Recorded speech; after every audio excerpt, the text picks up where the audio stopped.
Bonjour à tous, je suis Yann Leonardi et on parle digital marketing. Dans cette vidéo, nous allons aborder le sujet du content marketing. Je vais vous expliquer la différence entre inbound et content marketing et comment les utiliser pour votre business.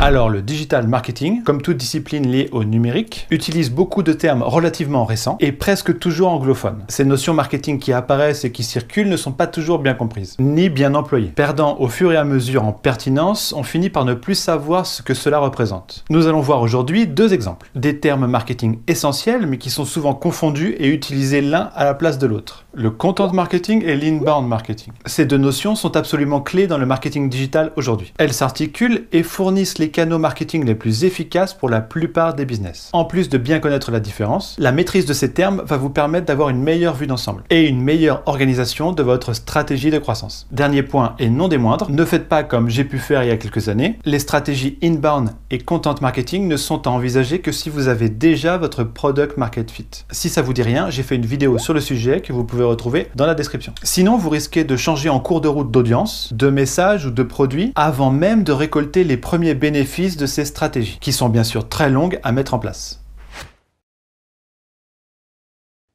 Alors, le content marketing, ou marketing de contenu, c'est la création et la diffusion de contenu dans le but de générer des leads, puis des clients. Ces contenus peuvent être de toutes sortes, articles de blog, podcasts, vidéos, e-books, livres blancs, infographies, stories, webinars, etc. Le content marketing est donc un moyen d'attirer et de fidéliser des clients en créant et en partageant des contenus pertinents pour eux, dans l'optique d'engager une relation. La stratégie qui se cache derrière est de créer son propre média pour toucher son audience cible. Dit comme ça, cela peut faire peur. Mais toutes les autres formes de marketing passent eux par les médias des autres, en les payant, en carte publicitaire, influenceurs, pub sur une plateforme, pub sur un moteur de recherche, ou bien en les incitant à le faire sans payer directement, comme les relations presse ou le referral par exemple. Alors pourquoi ne pas passer par son propre média? Si vous avez une page Facebook, vous avez déjà votre propre média et vous faites déjà du content marketing.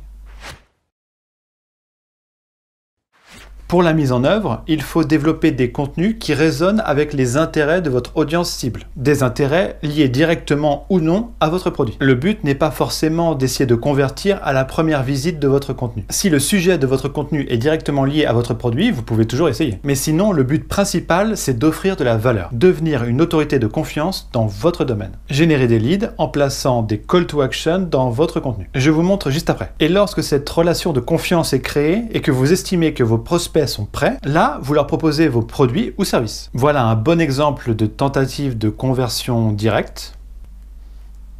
On peut voir les call to action avant même le début du contenu. Et puis, ils sont insérés à nouveau au fil du contenu, entre deux paragraphes. Dans cet autre exemple, il n'est pas question de conversion directe. L'objectif ici est juste la création d'un lead, en récupérant un email et des informations de contact. Dans les deux cas, on a bien utilisé du contenu pour apporter plus ou moins de valeur par rapport à un sujet qui intéresse notre audience. Bon alors, en théorie, le content marketing, c'est 20% du temps de travail sur la création de contenu et 80% sur sa diffusion, en utilisant réseaux sociaux, newsletters et en faisant de l'emailing pour demander des partages. Personnellement, je n'arrive jamais à respecter cette proportion. Mais vous avez compris l'idée. Il ne suffit donc pas de créer du contenu, car si par exemple vous comptez sur l'indexation naturelle de votre page dans Google pour avoir des visiteurs, cela va être très long et insuffisant. Et cela sera pareil pour des vidéos ou un podcast. Il faut enclencher le cercle vertueux de la diffusion en utilisant tous les moyens dont vous disposez et au maximum les réseaux sociaux. Parce que la diffusion sur les réseaux sociaux, pour peu que votre contenu soit de qualité, se fera très naturellement. Car les gens partagent assez facilement avec leur entourage un contenu qu'ils jugent intéressant. Contrairement à un message publicitaire qui incite directement à l'achat.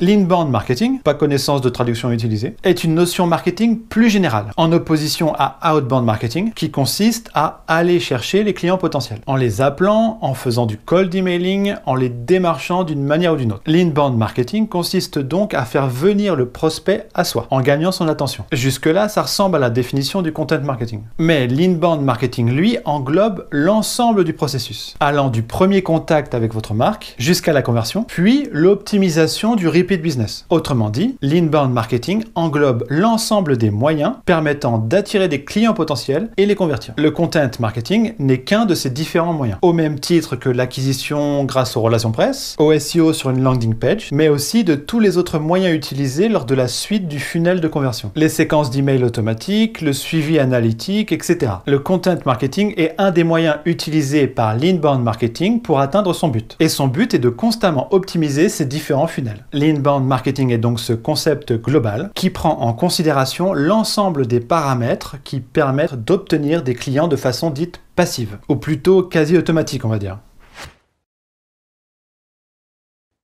Pour conclure, il est possible de faire du content marketing uniquement pour travailler la notoriété de votre marque, sans avoir, contrairement à l'inbound marketing, forcément un but de conversion. Par contre, si votre but est la conversion, et donc par conséquent l'optimisation de ce taux de conversion, ainsi que du renouvellement de l'achat, vous devez absolument inscrire vos actions de content marketing dans une stratégie inbound, et prévoir les funnels de conversion. Chaque contenu doit faire partie d'un parcours utilisateur pensé en amont. Bon, ce parcours utilisateur n'est pas censé être parfait. Ne vous attardez pas à faire des funnels complexes au début, mais il doit être construit avant de commencer à créer du contenu et le diffuser. Car c'est par la suite en regardant les métriques de vos funnels que vous pourrez voir à quelles étapes les améliorer et comment les optimiser. Et cela rejoint un principe de base dans le marketing. N'entamez jamais aucune action si vous n'êtes pas sûr de pouvoir récupérer les métriques par la suite. Car ces métriques vous permettront de déterminer s'il faut continuer, améliorer ou stopper votre action marketing.